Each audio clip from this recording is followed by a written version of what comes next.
ও গো, তুমি কি রান্না করছো এত রাত্রে? তুমি কি রান্না করছো সোনা?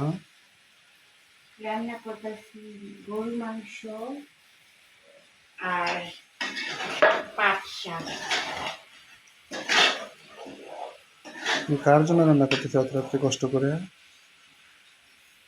আমার হাজবেন্ডের জন্য। তুমি কি তোমার হাজবেন্ডকে অনেক ভালোবাসো? হ্যাঁ, কিন্তু আমার হাজবেন্ড আমাকে ভালোবাসে না, একটুও ভালোবাসে না। কেন ভালোবাসে না? না, সে কি আমি আমার করেছে? আমার হাজবেন্ড করছে আমার একটু ভালোবাসে না। আমি এত কষ্ট করি, আমার হাজবেন্ড আমার একটু ভালোবাসে না।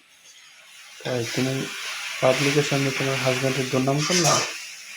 না, যেটা সত্যি কথা সেটা বলছি। ও, এটা আমার কিন্তু হাজবেন্ড আমাকে ভালোবাসে না। এটা কিন্তু অনলাইনে ছাড়া হয়ে যাবে, ঠিক আছে? অন্যায় না, যেটা